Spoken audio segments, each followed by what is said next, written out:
تعالوا النهاردة مع بعض نعمل البرياني باللحمة. هي دي ملك العزومات أو صينية العيد اللي ملهاش حل، ملهاش بديل. دي بتحطيها لوحديها، يعني حاجة هتشرفك قدام ضيوفك. فأتمنى بجد فيديو النهاردة ينال إعجابكم. لو عجبكم الفيديو لايك وشير للفيديو. لو عجبتكم قناتي وصفة مع سمر ولسه بتشوفوها لأول مرة، أتمنى بجد تشتركوا في القناة وتفعلوا زر الجرس للكل عشان كل ما انزل فيديو يوصل لكم. وتعالوا نسمي بسم الله ونصلي على رسول الله ونبدأ في الوصفة بتاعتنا. طبعا النهارده هنعمل البرياني باللحمه، وهبقى اعملها معاكم بالفراخ. عندي هنا كيلو الا ربع من اللحمه، وعندي هنا 5 طماطمات صغيرين، يعني طماطمايه كبيره. الوصفه دي ما بتحبش الطماطم كتيره قوي فيها. بنيجي هنا بشفشق الخلاط نبدا ننزل بالطماطم. وطبعا معيار الميه اللي بنزل لها ميه كتيره. ليه؟ لان الميه دي هي اللي هتسوي لي اللحمه. عندي هنا كوباية من اللبن الرايب. مش متوفر عندك لبن رايب، استعملي 3 علب صغيرين من الزبادي او كوباية كبيرة من الزبادي. مش متوفر عندك ده وده ومش حابة تشتري، ممكن تنزلي بنص كوباية او كوباية من اللبن او الحليب العادي. هبدأ انزل بيها برضو على الطماطم والمية، وهبدأ انعمهم كويس اوي في الخلاط. عندي هنا بصلاية وسط، هبدأ اقطعها تقطيعة كبيرة بالطريقة اللي انتوا شايفينها دي.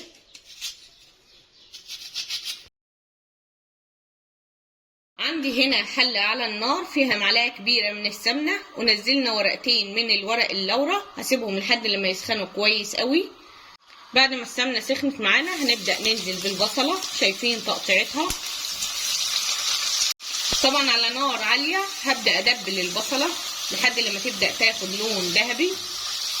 البصلة خدت اللون الذهبي ودبلت معايا، هبدأ أنزل عليها ب4 فصوص مفرومين من الثوم وأبدأ أشوحهم. ودلوقتي طبعا شايفين التومه معايا بدأت تاخد اللون. هنبدأ ننزل باللحمة ونبدأ بقى نشوحها على نار عالية لحد لما اللحمة تبدأ تغير لونها. طبعا اللحمة لونها غير، هنبدأ ننزل بالتوابل. كزبرة ناشفة، فلفل أسمر، رشة من القرفة، وهبدأ أديها تشويحة مع التوابل. ودلوقتي هنبدأ ننزل بالطماطم اللي احنا حطينا لها لبن رايب، وهننزل عليها بنص معلقة كبيرة من السكر. وطبعا هنسيبه لحد لما اللحمة والطماطم يبدأوا يغلوا مع بعض.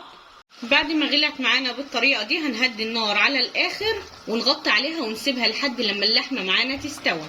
دلوقتي هنبدأ نعمل البصل المقرمش. ازاي تعمليه جوانح بالطريقة دي؟ بتجيبي البصلاية بالطريقة دي بتقسميها كده نصين، تبدأي عليها اهي تاخديها شرايح خفيفة جدا، فبتطلع معاكي بالشكل اللي انت شايفاه ده. بصي بس بعد ما بقطعهم كلهم بفضل اقلبهم كده لحد لما بيتفرتكوا من بعض وتبقى جوانح بالطريقه اللي انت شايفاها دي. طبعا بدون اي اضافات، هنروح على طول على الزيت ونبدا نقليها. طبعا اهم حاجه الزيت يسخن كويس قوي معاكي. بصي بالطريقه دي وتبداي تنزلي بالبصل في الزيت. طبعا على نار عاليه جدا بتفضلي تقلبي فيه تقليب كده مستمر لحد لما البصل كله ياخد لون موحد ويتقرمش معاكي. بتبداي ساعتها تشيليه على طول من الطاسه.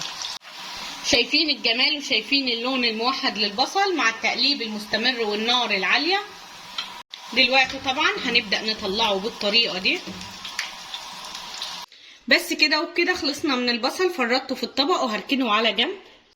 طبعا اللحمه خلاص معايا استوت، هبدا انزل لها الملح بتاعها بالطريقه دي واشوف الملح مظبوط ولا لا. طبعا دلوقتي هرجعها على العين اللي ورا واسيبها على نار عاليه تبدا تنشف من الصوص اللي هي فيه. ودلوقتي نبدا نسلق لها الرز. عندي هنا ميه بتغلي على النار، هنزل فيها بعود قرفه، ورقتين من الورق اللورا، معلقتين كبار من الزيت، نص معلقه كبيره من الملح. طبعا على باقي الميه بتاعه الرز غلت، كنت انا نقعت الرز لمده 5 دقايق بالطريقه اللي انتوا شايفينها دي. هبدا انزل بيه واسيبه على نار عاليه يبدا يغلي. بس كده وهديله تقليبه واسيبه بقى لحد لما يغلي. وبعد كده ابدا اهدي عليه النار. بعد ما غلي بالطريقه دي ههدي النار اخليها عليه وسط، وابدا اغطي عليه واسيبه لحد لما الرز معايا يتسلق. زي ما انتوا شايفين الرز معايا اتسلق، طبعا هو ما استواش، فيه لسه جرشه خفيفه بالطريقه اللي انتوا شايفينها دي. على طول عندي مصفى هبدا انزل بالرز، وطبعا تحتيها بوله عشان الميه تبدا تتصفى فيها بالطريقه اللي انتوا شايفينها دي. شايفين حبايه الرز معايا. طبعا دلوقتي هنبدا نرتب الحله بتاعتنا. الحله زي ما انتوا شايفين الصوص بتاعنا نشف بالطريقه دي. هاجي كده عليها هنزل بربع كوبايه صغيره من الميه عشان الرز لسه هيتلبن وهيستوي، فانا مش عايزاه يتحرق. شايفين؟ بعد كده عندي البصل المحمص اللي احنا عملناه مع بعض، هنبدا ننزل بحبه بالطريقه دي.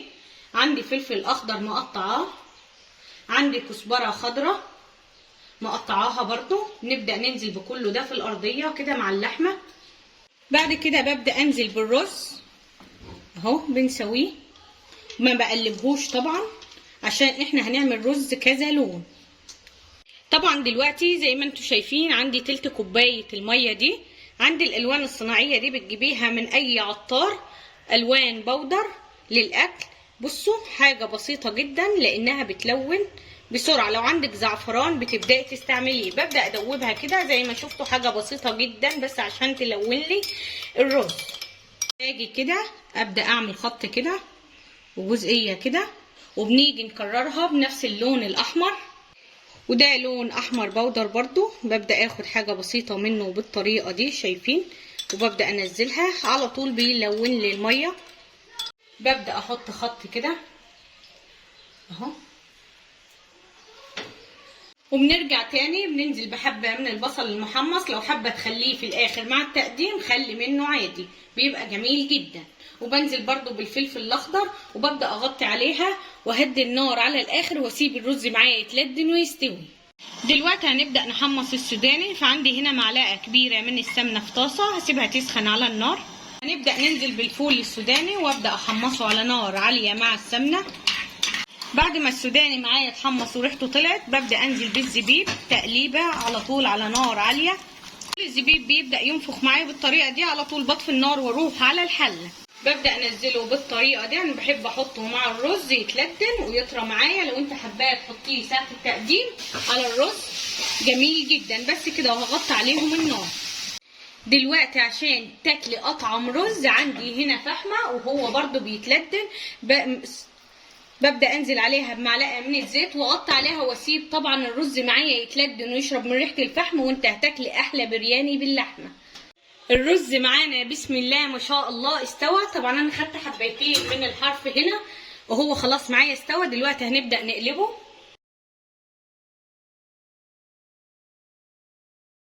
بسم الله ما شاء الله، بسم الله الله اكبر. شايفين التسويه؟ شايفين الجمال؟ مفيش حاجه لازقه ولا محروقه، تسويته ممتازه. شايفين الجمال والحلاوه؟ شايفين الرز بتاعنا عامل ازاي؟ حاجه تشهد نفسي على الاكل. شايفين الالوان؟ بصوا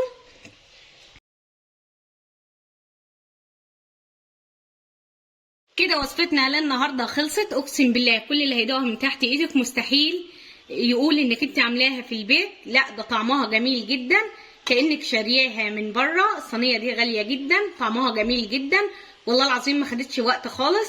جربي تعمليها في البيت لضيوفك او لجوزك واولادك، هيدمنوا الوصفه وهتعتمديها على طول. فاتمنى بجد تكون وصفتي للنهارده عجبتكم. اللحمه بتاعتنا بصوا مستويه حلوه قوي، طعمها جميل وطعم الرز مظبوط كله مع بعضه، طعمه جميل جدا. شكل الصينيه تشهي النفس على الاكل. فاتمنى بجد تكون وصفتي للنهارده عجبتكم. لو عجبتكم الوصفه لايك وشير للفيديو. لو عجبتكم قناتي وصفه مع سمر ولسه بتشوفوها لاول مره، اتمنى بجد تشتركوا في القناه وتفعلوا زر الجرس للكل عشان كل ما انزل فيديو يوصل لكم. واهم من كل شيء صلوا على رسول الله.